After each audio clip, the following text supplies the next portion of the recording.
On the Husqvarna Viking Designer EPIC 2, there is a thread cutter in the embroidery world that does all the trimming for you. But in this video, I am going to talk about when you want that to always trim and when you might want to turn it off. So on screen, I've pulled up two lines of words here, hello beautiful, and as it stitches, it will stitch from one letter to the next, but it will trim the stitches in between. Now, most people don't even notice this as a problem, and we're going to probably talk about more when you're doing lettering, that you're going to see the back side. What are we talking about here? Now, I love the fact that I don't have to trim the letters anymore between them when I'm done. When I get done, it looks as beautiful as this. But let's take a look at what's going on the back of the hoop. So on the back of the hoop, every time it switches letters, it gives you a cut. So, and this is actually one place you'll see. So when people email me and they go, what's wrong with my machine? And I'm actually, well, there's actually nothing wrong with the machine.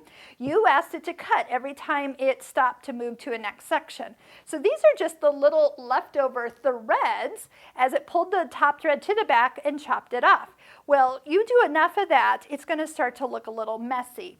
Now, if I was doing something and the back of this was never going to be seen, maybe there was batting or interfacing or something, aligning, you honestly don't have to worry about this at all. Now, if it is going to be seen on the back, like the back of a tea towel, back of a quilt, you will probably want to go in and turn off the thread cutter. So yes, you will have to come back and trim between each of the letters like we were talking about, but then the front looks as pretty as the back. So where do you actually do that? So you can do it in a couple places here. The easiest one is to touch go, and right here on this screen where it has the thread cut options, you just go right here and turn it off. So that will actually just turn it off for this one design. Now I am going to go back because if you would like this to be turned off, because of what you're working on, you're going to do a couple days worth of stitching, you can go up into the settings, go into the default embroidery settings and actually turn off the thread cutter. Now the only thing is once you turn it off here, it will remember that it's off. So that does mean that tomorrow when you turn the machine on, there's no thread cutter option. So if you forget that you actually had that feature and totally turned it off and forgot about it, you actually have to manually go back in here, turn it back on, and then it will come back into position.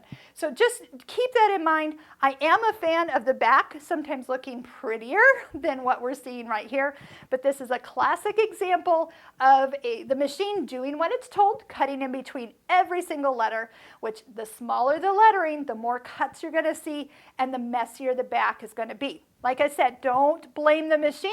This is just what it's going to look like when you have that many thread trims and jumps between all those parts and pieces of lettering.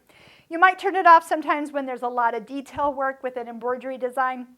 But again, if it doesn't matter or you're not going to see the back, just go ahead and let it cut and it'll be just fine. But there's a time and place. Even I turn off my lovely thread cutter.